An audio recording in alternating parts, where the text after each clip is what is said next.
Hello दोस्तों, जय श्री राम, राधे राधे, हर हर महादेव। देखिए, आज मैं जीवतिया के गीत लेके आई हूँ। अगर आप लोग की अच्छी लगे तो लाइक करें, शेयर करें, सब्सक्राइब करें। अगर चैनल पर नए हैं तभी सब्सक्राइब कर दीजिए कि सबसे पहले आपके पास गीत जाए कि आप लोग सुन पाए। इंट्रो बाद गाना सुना रही हूँ।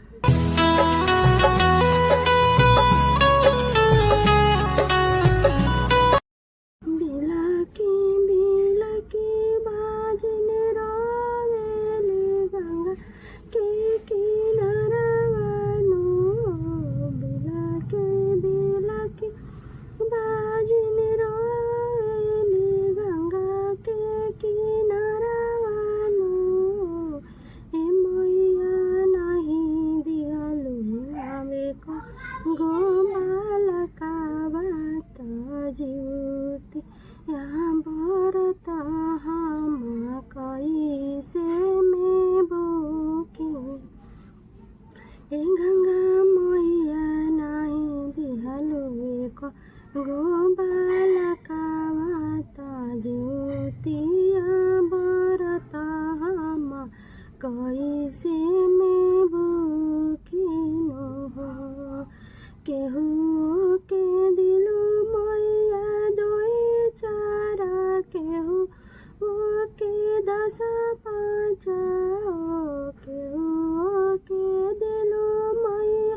दोई चारा केहू के 5 10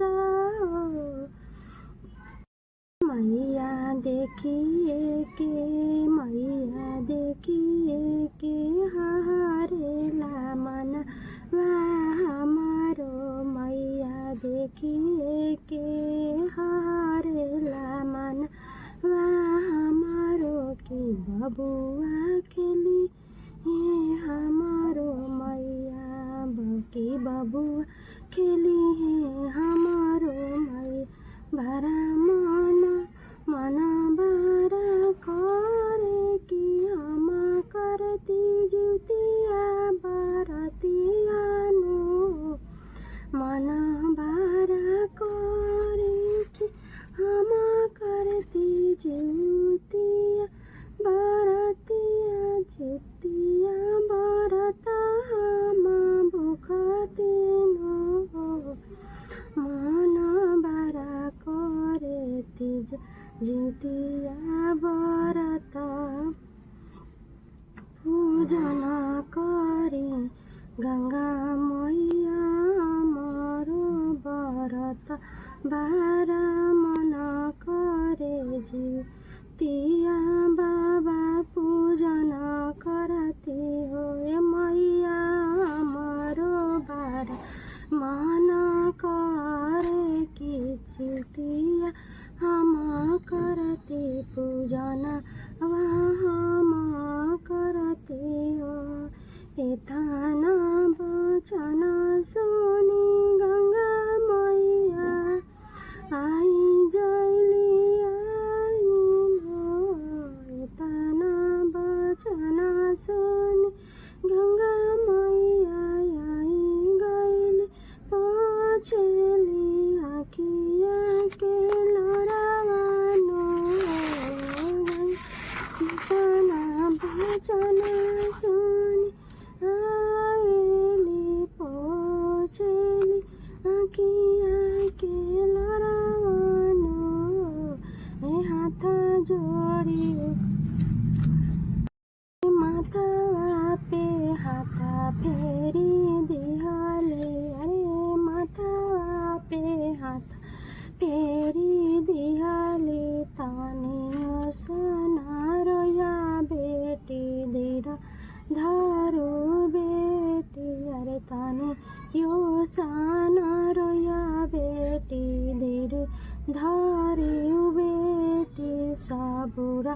करो बेटी साबुरा करो बेटी हम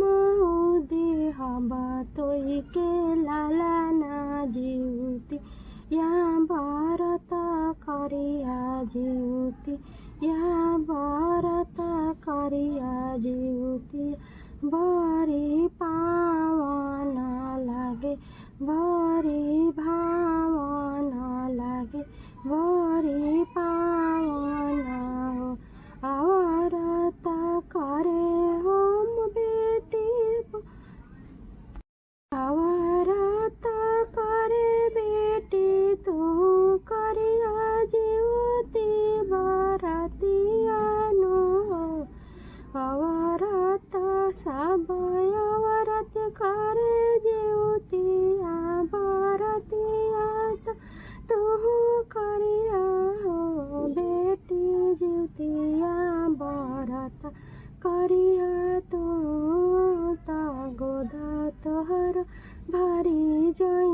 लालना तोहरो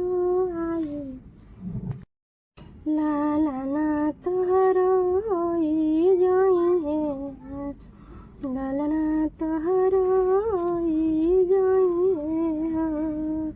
गैया के गोबर से अंगना लिपाई दिया गजमती चौका पुराई दिया गैया के गोबर से अंगना लिपाई दिया गजमती चौका पुराई दिया बेटी जुतिया बरता तू भूखिया बेटी अष्टमी के